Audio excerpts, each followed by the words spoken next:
Assalamualaikum warahmatullahi wabarakatuh. Ila hadratin Nabi Muhammad sallallahu alaihi wasallam wa ila jami'i masyayikh al-raya wa bil khusus Romo Kiai Haji Muhammad Anwar Mansur wa ila jami'i mustahidina wa munawwibina wa jami'i mu'allifil kutub khususun mu'allif jam'al jawami bibarakati ulumihim fitri wa dunya wal akhirah lahumul fatihah.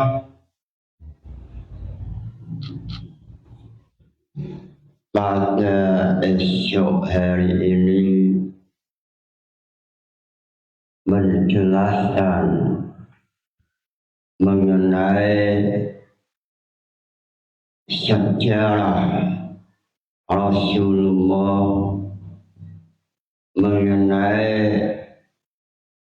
siratun Nabi, sejarah Nabi perang Uhud, perang Uhud,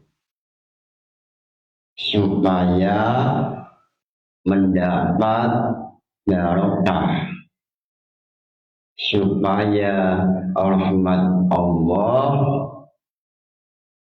supaya mendapat rahmat Allah sesuai dalam hadis inna dzikr sholihin tanzilu rahmah, menerangkan mengingat-ingat sejarah orang soleh tanzilu rahmat. Lalu dalam syarahnya Ihya Ulumuddin dalam Ittihafus Syata Al-Muttaqin yang ditulis oleh Imam As-Subaidi mengenai Zikr Sholihin Tanzilu Rahmah dalam Ittihafus Syata Al-Muttaqin mengatakan Nabi Muhammad afdalus sholihin. Nabi Muhammad manusia yang paling sholihin. Inna dzikr sholihin tanzilu rahmah, menceritakan perilaku perjuangan manusia yang soleh sababun min sababi nuzuli rahmah, sebab rahmat Allah pasti Allah menurunkan rahmat, lalu manusia paling soleh yaitu Nabi Muhammad sallallahu alaihi wasallam. Sehingga pada esok hari ini menjelaskan sejarah siratun Nabi fi ghazwati Uhud melalui pendekatan usul syar'i. Dalam ayat Al-Quran perang Uhud, yaitu surat Ali Imran, Balillahu maulakum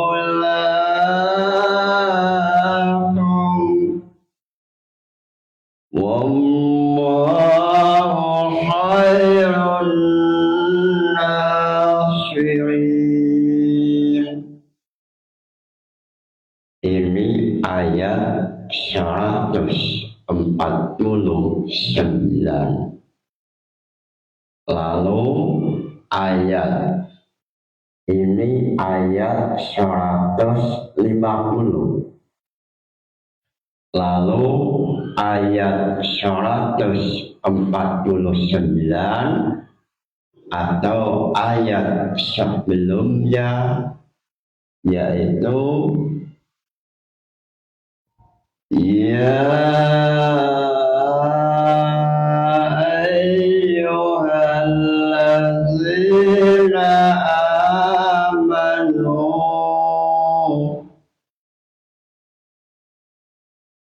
ya ayyuhallazina amanu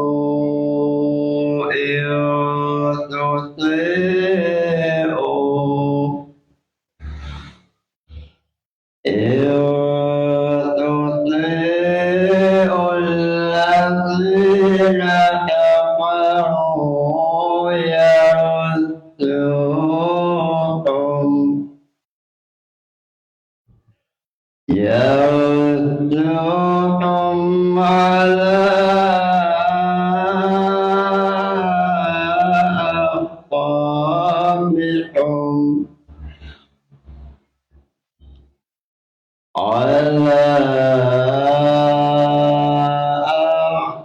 أعقابكم فتنقلبوا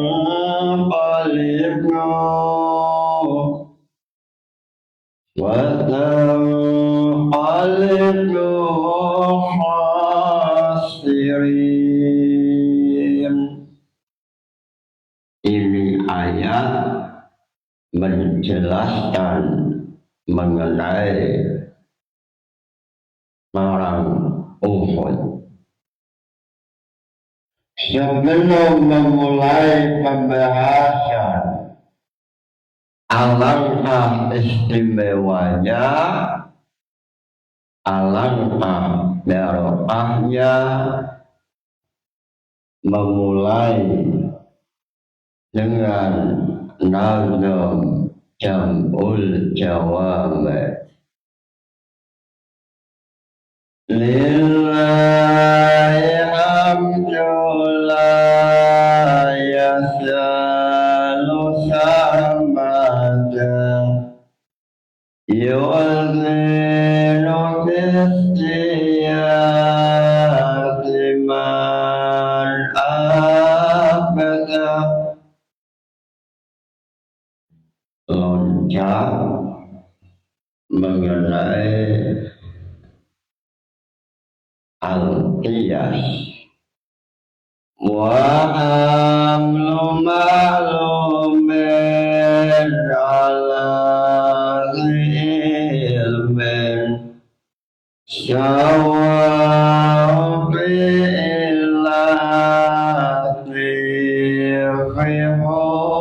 kami. Dalam qiyas ada pembahasan mengenai masyaratul illat. Muncul pertanyaan, masyaratul illat nomor 1 dan 2 apa nazamannya? Mengenai hal ini, Imam Jalaluddin As-Suyuti mengatakan al-awwalul ijma'u fanasu alaih mislul ilatin hatta sumayali masalikul ilah yang pertama yaitu al-ijma'. Lalu yang kedua yaitu an-nas. Lalu Imam Jalaluddin As-Suyuti mengatakan definisi masalikul ilah yaitu at-turutu ad-dalatu ala anna qaunil wasfi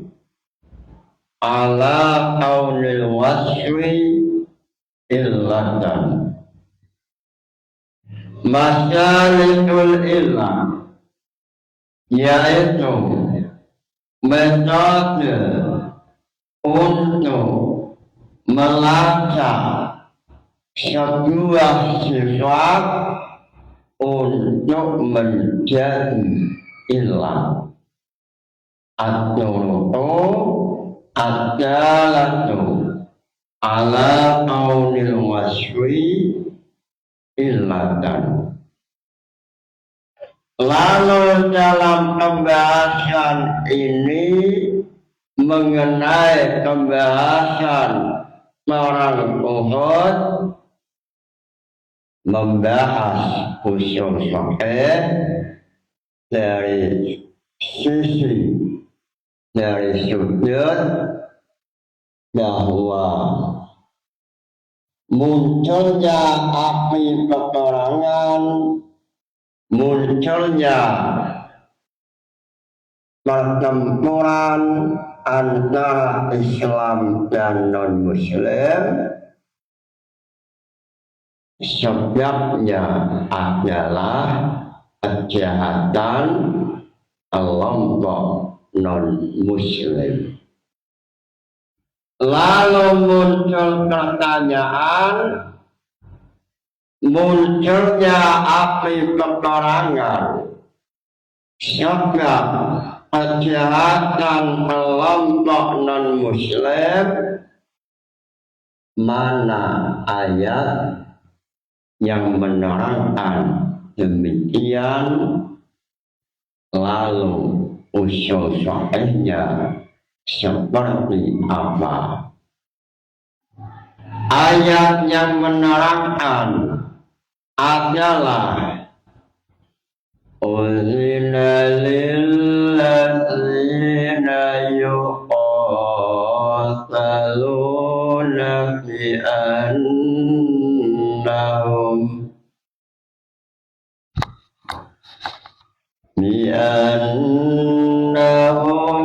zulimu wa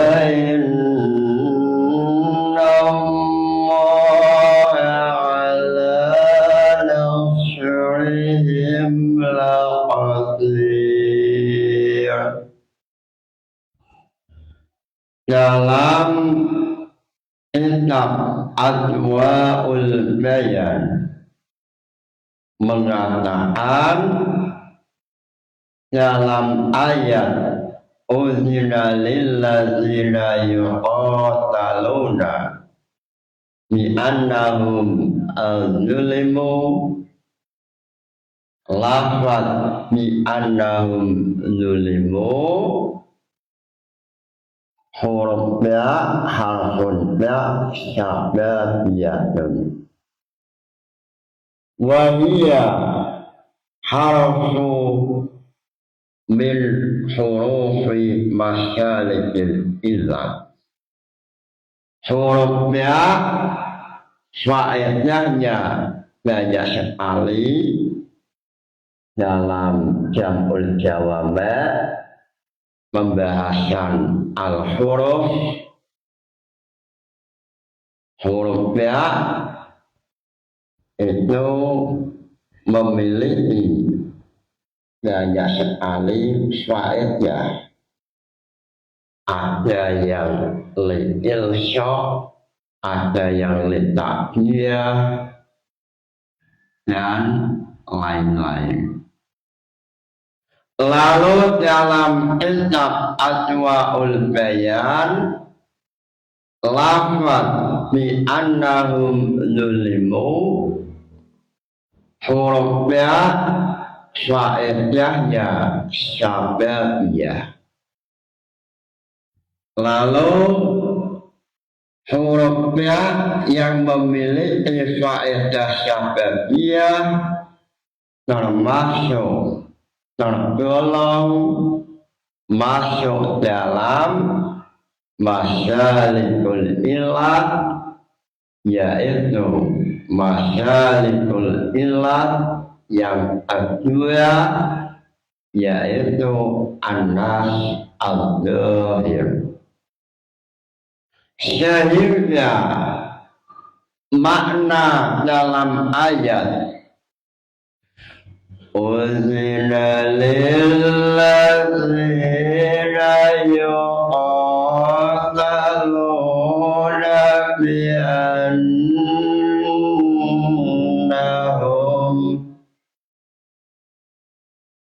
telah diizini, uzina dan izini lillazina maring wong akeh yuqataluna anggen marangi sapa alladzina bi annahum sebab alladzina itu zulimu dan aniaya sapa alladzina, sehingga munculnya api peperangan, munculnya perang Uhud atau perang lain yang dilakukan Rasulullah,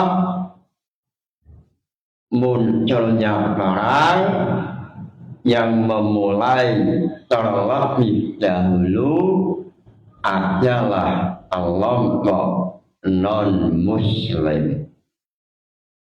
Lalu Rasulullah berjihad untuk menjaga maqasid syariah, untuk menjaga warga Islam, masyarakat Islam yang ada di kota Makkah supaya aman, supaya umat Islam Madinah atau non-muslim yang ada di Madinah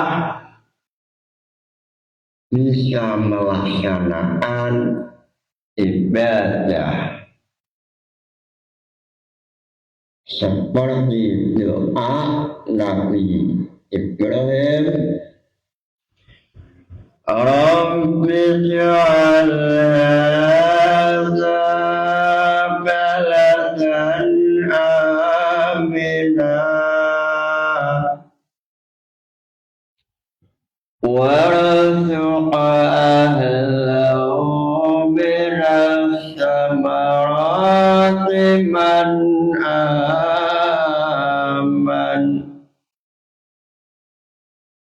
man amana billahi wal yawmil akhir qala wa man kafara fa umatti'uhu qalila Nabi Ibrahim waktu berdoa meminta supaya negara Mekah aman khusus untuk umat Islam. Lalu Allah Maha Welas Asih, Allah memberikan keamanan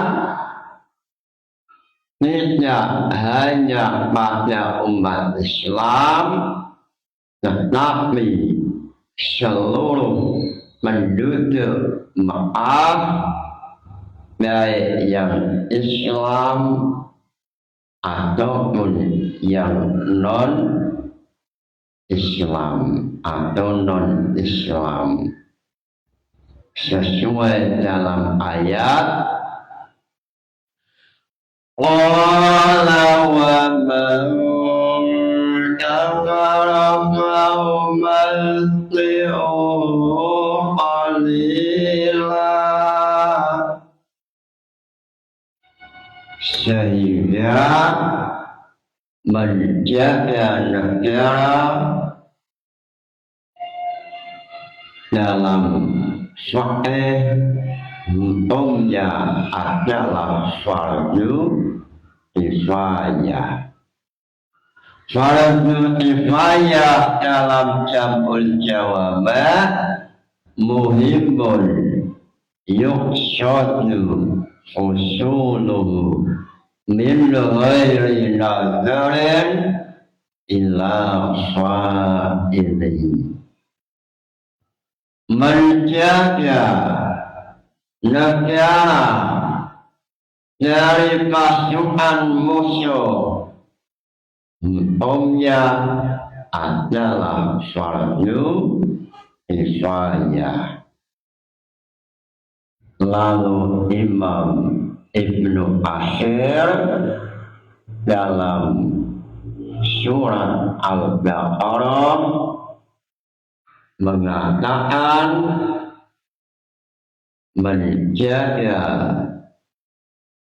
keamanan negara, nasbul imamah adalah fardu kifayah. Ma la yatimu al-wajib illa bi fahuwa wajibun.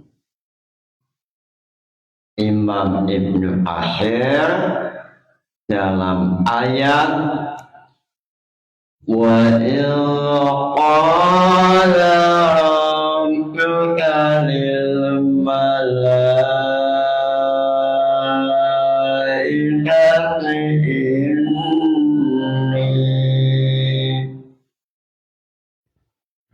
inni ja'ilun fil ardi khalifah. Lalu dalam akhir ayat qala inni a'lamu ma la ta'lamun. Imam Ibnu Katsir mengatakan nasbul imamah, memilih pemimpin, fardu kifayah. Menjaga keamanan, fardu kifayah. Beliau mengatakan ma la yatimmu al-wajib fahuwa wajib. Menjaga maqasid syariah adalah kewajiban. Menjaga al-hifdzu ad-din al-hifdzu an-nafsi, al-hifdzu al-mal. Ini adalah wajib. Lalu untuk supaya menjalankan kewajiban ini perlu adanya komponen-komponen lain yang mana sesuatu lain itu menjadi wajib fardu kifayah. Sehingga Hujjatul Islam Al-Ghazali mengatakan dalam Ihya Ulumuddin, wal milku wad dinu kau amani, wad dinu aslun wasultanu harisun wa ma la asma wa mahdumun wa ma la harisa wa dha'i'un. Imam Al-Ghazali dalam Ihya Ulumuddin beliau dengan jelas mengatakan al-milku wad-dinu tau amani. Agama dan negara sesuatu yang saling membutuhkan antara satu dengan yang lain. Agama membutuhkan negara, negara juga membutuhkan agama. Lalu Hujjatul Islam Al-Ghazali mengatakan wad-dinu aslun.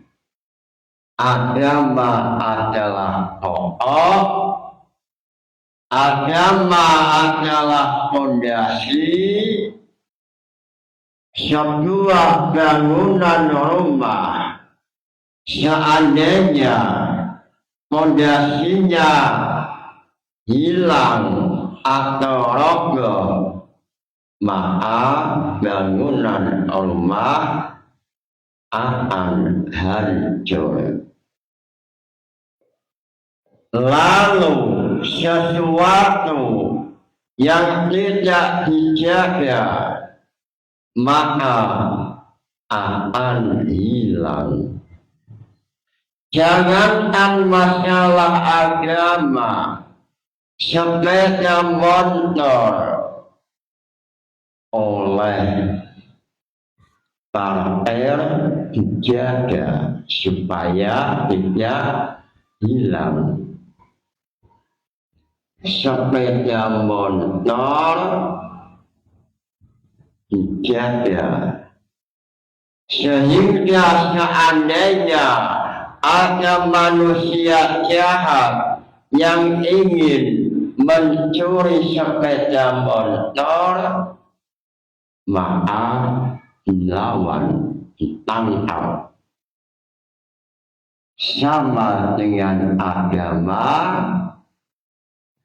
agama yang ada dalam Madinah, baik agama Islam atau agama non-Islam, butuh adanya penjagaan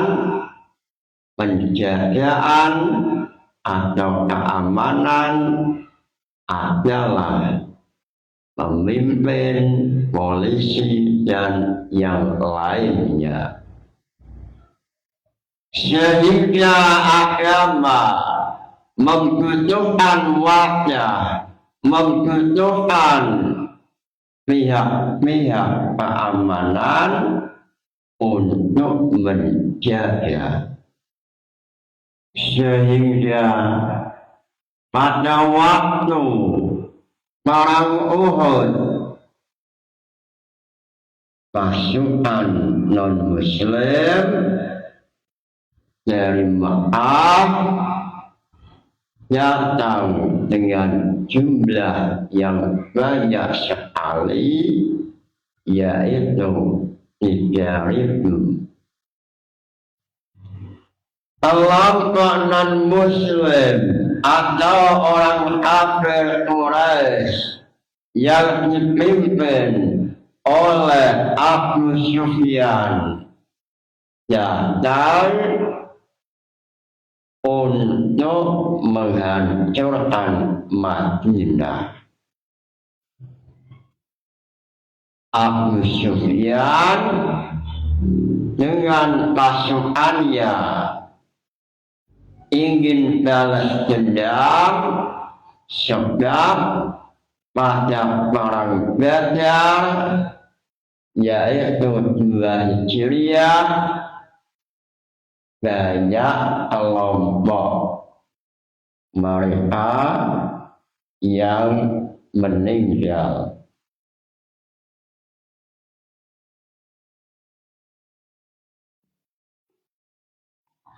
Sehingga Abu Sufyan membawa pasukan yang banyak ingin menghancurkan Madinah. Lalu Rasulullah mengajak umat Islam menjaga Madinah, menolak kejahatan kelompok yang dipimpin oleh Abu Sufyan. Waktu awal jumlah orang Islam 1.000. Lalu dalam perjalanan ada yang pulang, kelompok munafik tidak mau berperang. Akhirnya Islam terpaksa melawan kelompok Abu Sufyan yang jumlahnya 3.000 melawan 700. Sehingga dalam Al-Quran, dalam tafsir Ibnu Katsir mengenai perang Uhud ada dalam surat Ali Imran. Balillahu maulakum wallahu khairun nasirin. Rasulullah dari Madinah menuju tanah Uhud untuk menghadang kejahatan yang akan dilakukan oleh pasukan Quraisy Makkah.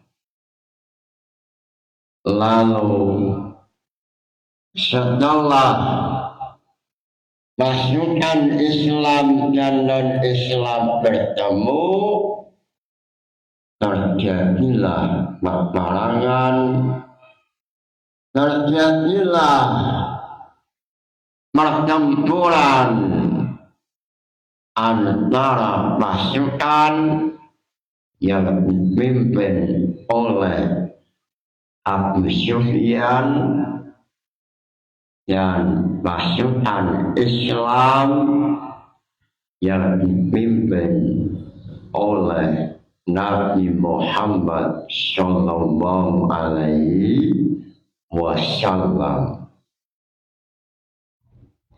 Inna zikri sholihin tanzilu rahmah. Menceritakan sejarah manusia yang soleh, Allah akan menurunkan rahmat.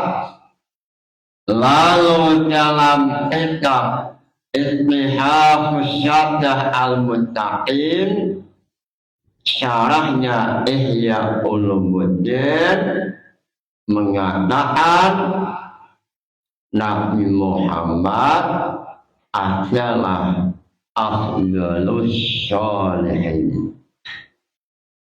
Manusia yang paling soleh adalah Nabi Muhammad Sallallahu Alaihi Wasallam. Sehingga pada esok hari ini tema yang dibahas mengenai sejarah Rasulullah. Inna zikri sholihin wa Nabi Muhammad afdalus sholihin.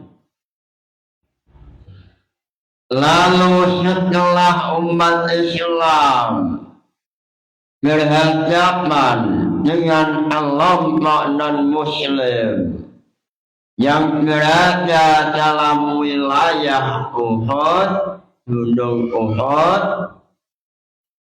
pasukan Islam kelompok memanah yang dipimpin oleh sahabat Hamzah yang termasuk Rijalun A'rab, pendekar panah dari Quraisy, yaitu sahabat Hamzah.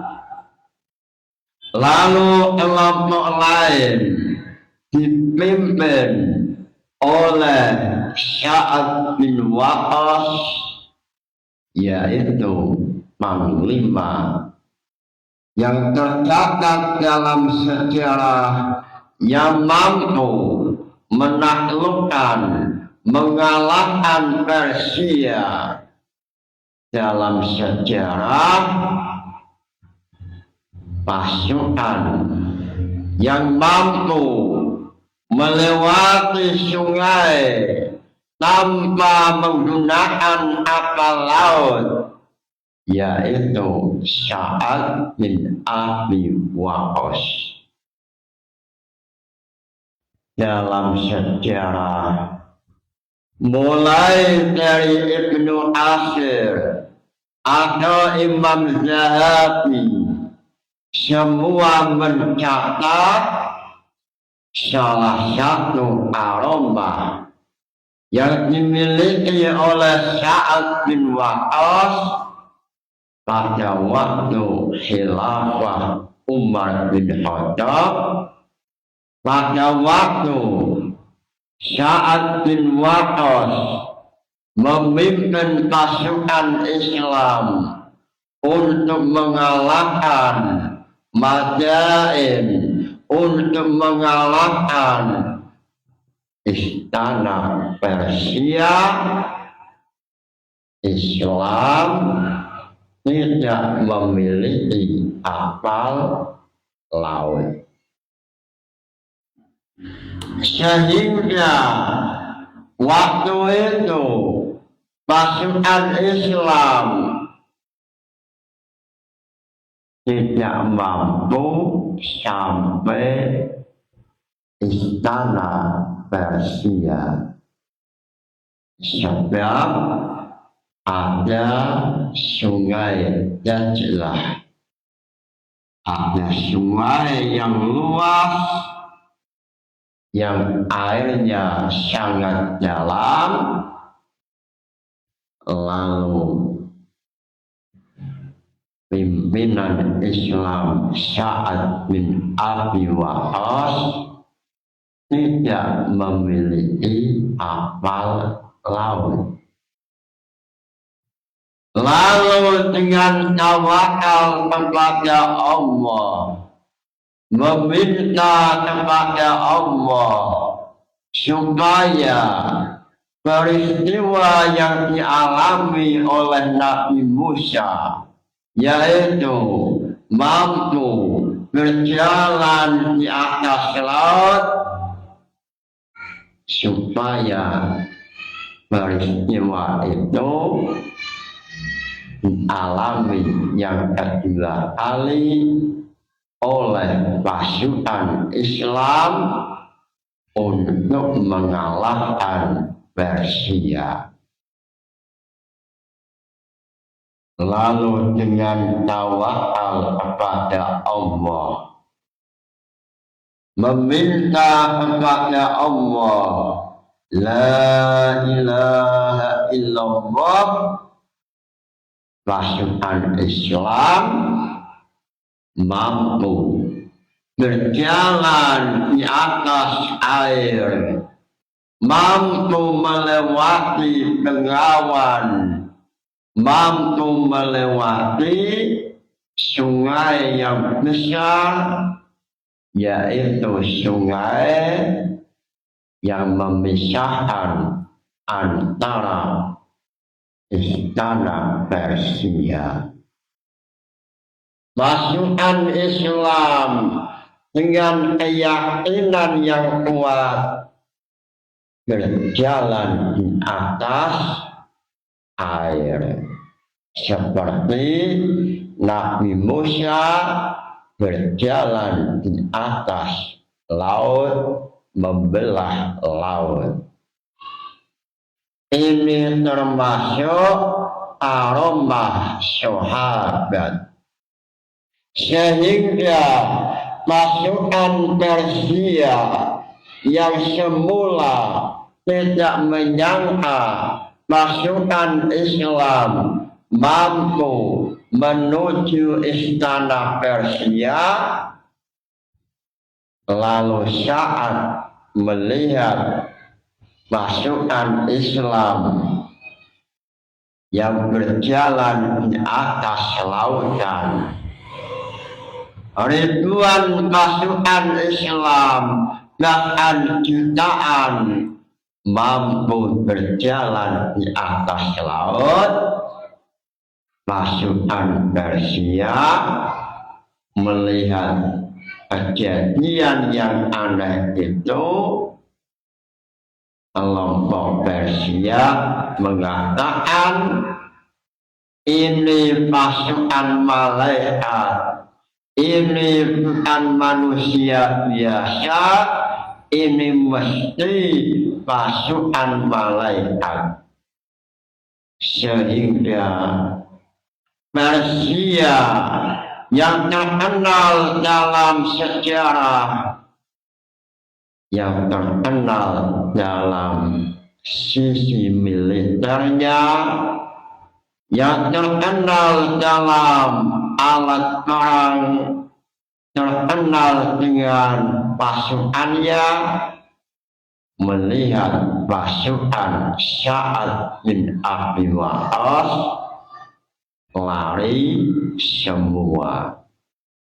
Akhirnya dengan aroma yang dimiliki oleh Sa'ad bin Abi Waqqas, akhirnya Islam mampu mengalahkan Persia.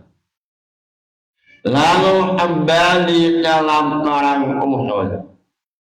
Pada waktu pasukan Islam kelompok kemana dipimpin oleh sahabat Hamzah, lalu kelompok yang lain dipimpin oleh Sa'ad bin Abi Waqqas, lalu kelompok lain dipimpin oleh Ibnu Jarrah, lalu pemimpin utama Nabi Muhammad. Pada waktu awal peperangan, Islam mampu mengalahkan pasukan non-Muslim sebab pada awal peperangan pasukan Islam selalu mengikuti perintah Rasulullah Sallallahu Alaihi Wasallam sesuai dalam ayat suci Al-Quran. Lalu setelah Islam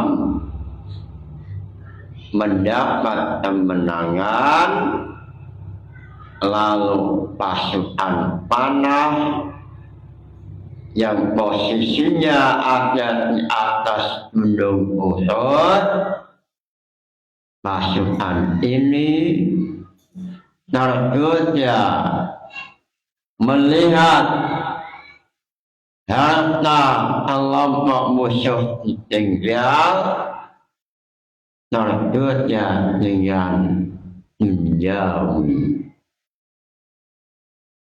Dunia tergoda dengan harta benda, akhirnya pasukan panah meninggalkan posisi, lalu muncul pasukan Quraisy yang dipimpin oleh Khalid bin Walid, yaitu pada tahun sebelum Khalid bin Walid masuk Islam.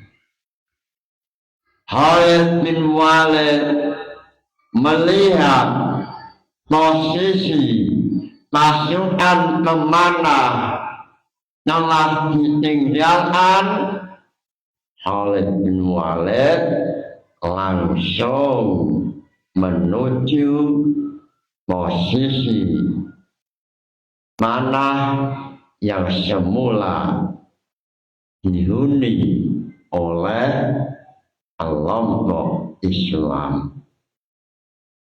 Dari awal inilah dalam Al-Quran mengatakan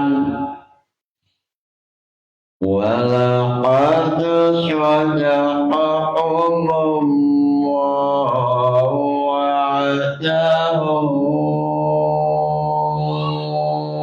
إِذْ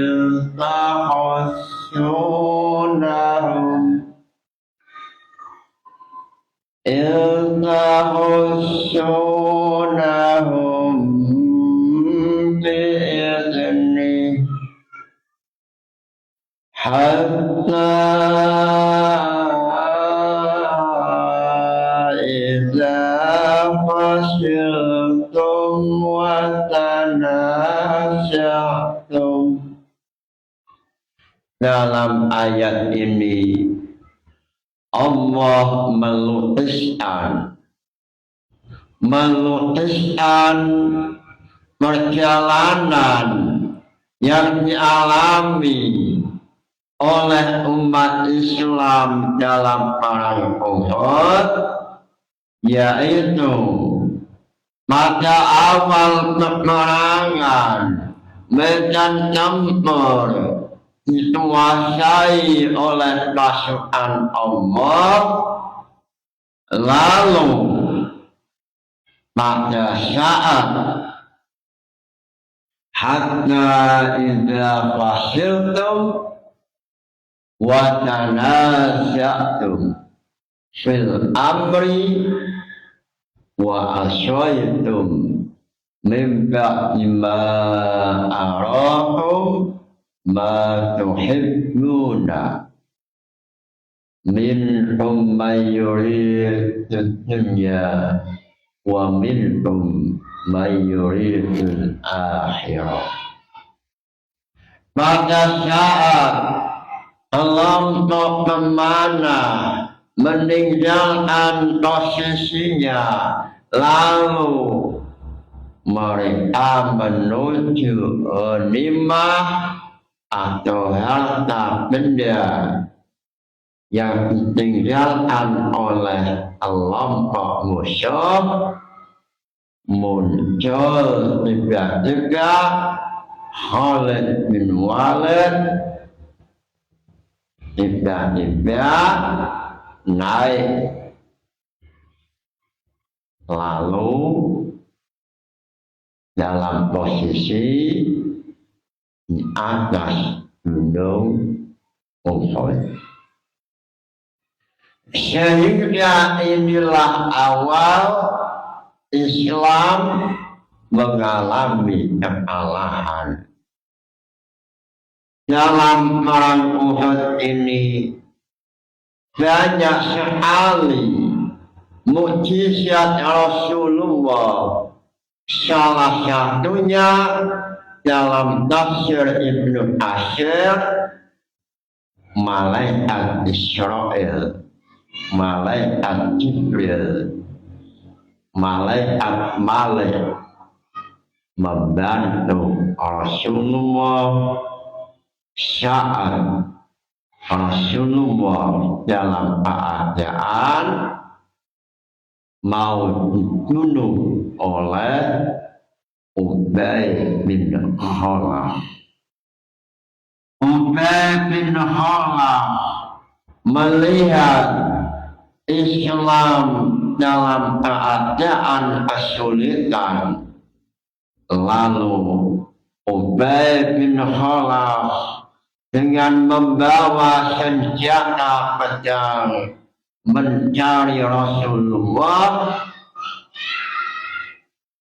Ternyata Rasulullah dengan segera mengambil tombak, lalu diarahkan pada lehernya Ubay bin Khalaf. Lalu Ubay bin Khalaf meninggal. Lalu muncul pasukan Quraisy yang berusaha untuk membunuh Rasulullah. Muncul dua malaikat, yaitu malaikat Jibril dan malaikat yang lain. Sehingga dalam tafsir Ibnu Katsir ada dua laki-laki yang tidak dikenal melindungi Rasulullah, menjaga Rasulullah. Dan dalam tafsir Ibnu Katsir mengatakan itu adalah malaikat. Sehingga dengan adanya sejarah bahwa malaikat pernah ada di bumi menolong Rasulullah, ini menambah volume iman bahwa malaikat memang ada. Lalu dalam keadaan terjepit, dalam keadaan susah, bahkan Rasulullah terluka, banyak pasukan perempuan, salah satunya adalah Sayyidah Nusairah atau Ummu Imarah. Ini adalah pasukan perempuan yang membela Islam. Ada Ummu Imarah atau Nusyairah, ada Ummu Aiman, ada Siti Fatimah. Ini menunjukkan bahwa wanita selalu membantu perjuangan umat Islam, bahkan dalam perang Uhud banyak wanita yang membantu perjuangan umat Islam. Mudah-mudahan Nabi ini membawa barokah manfaat. Nawaitu ta'allumal ilmi linaili ridallah. Al-Fatihah. Inda zikri sholihin tanzilu rahmat. Lalu dalam syarahnya Ihya, afdalus sholihin Nabi Muhammad sallallahu alaihi wasallam. Al-Fatihah. Wassalamu alaikum warahmatullahi wabarakatuh.